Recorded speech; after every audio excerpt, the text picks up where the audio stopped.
Natalie Sideserf here, Sideserf Cake Studio, and I'm going to show you how I made a Pikachu origami cake.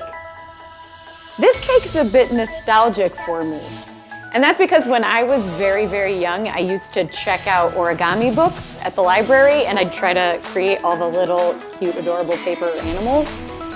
So I love the idea of this cake, and I love the idea of trying to make it look like paper, even though it's cake.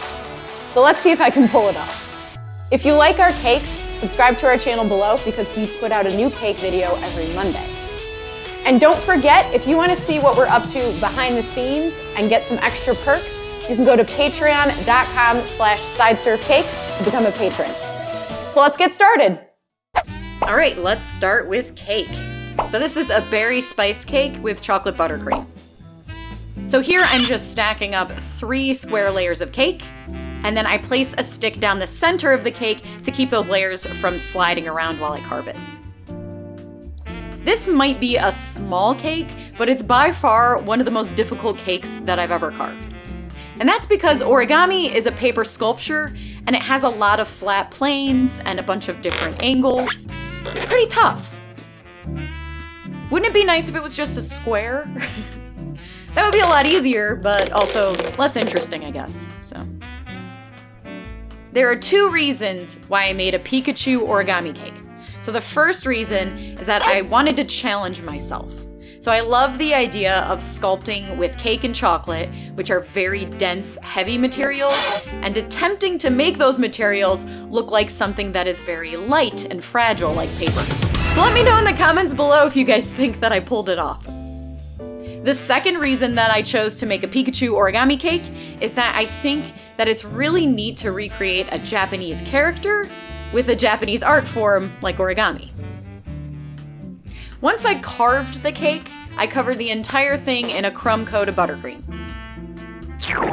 So basically, I'm trying my best to keep those flat planes as smooth and clean as possible, and my corners nice and sharp.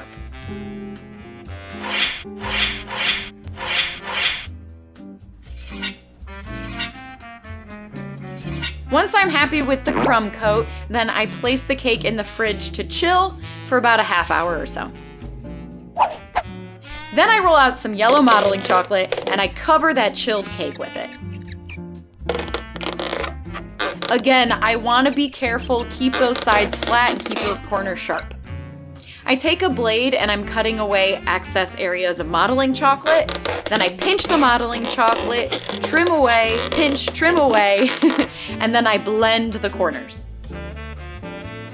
I'm trying my best to think paper. Think paper. Think paper. Think paper. Pikachu has to be one of the most well-known Pokemon. You can find Pikachu on TV. Pikachu's in movies, and card games, and video games, and comic books. I even remember kids playing Pokemon on the original Game Boy back in the 90s. So yeah, Pikachu's been around a while. The idea of Pokemon is that you're a trainer who captures the Pokemon, like Pikachu, and then you train your Pokemon, and then you battle other players' Pokemon. Pikachu actually got its name in a really fun way. So it's separated in 2 parts. There's Pika and Chu. And Pika is actually an onomatopoeia for the Japanese sound that a spark makes. So if I were to make a noise for electricity, I'd probably do like a pss. But in Japan, it's Pika Pika. And Chu is the Japanese sound for a kiss or a squeak. So in this case, Chu represents the sound that a mouse makes.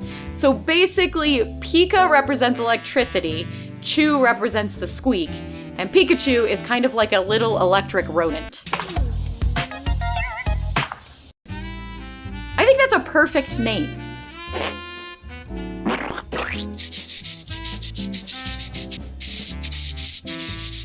So to create the illusion of layers of paper, I used a sharp pointed tool and I actually scored the modeling chocolate in certain areas. That way it looks like 2 pieces of paper are meeting or they're folded. I even used a little blade to like cut down corners and widen those corners to look like 2 separate pieces of paper. I'm not gonna pretend like this wasn't tedious. It was actually pretty difficult. You gotta be very clean and precise.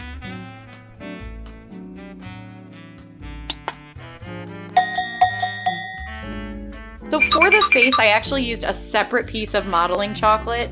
I also used a separate piece for the ears too.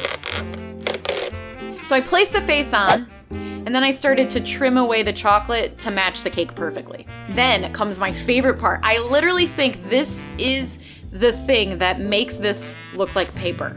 So I took a sculpting tool and I pushed down the center of the face, pushing that chocolate towards the center to create a line. And it makes it look as if I folded the paper and then I opened it back up, just like when you make origami. I love that line down the center.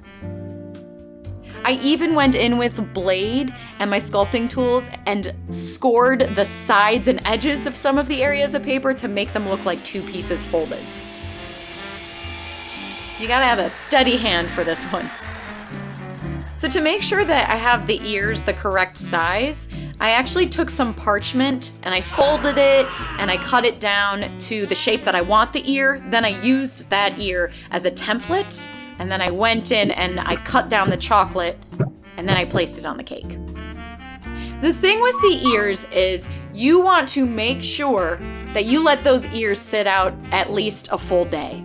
Otherwise, your modeling chocolate's probably gonna be too soft and it won't hold its shape. It'll just kind of sag down and he'll be a very sad Pikachu.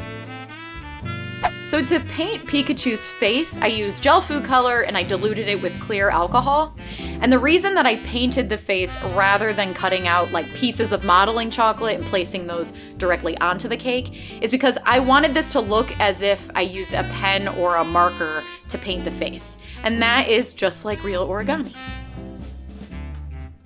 I realized as I was painting that the eye on the left was actually too close to the center, so I just wet a paintbrush with some water, and then I wiped it away, and I moved it over slightly.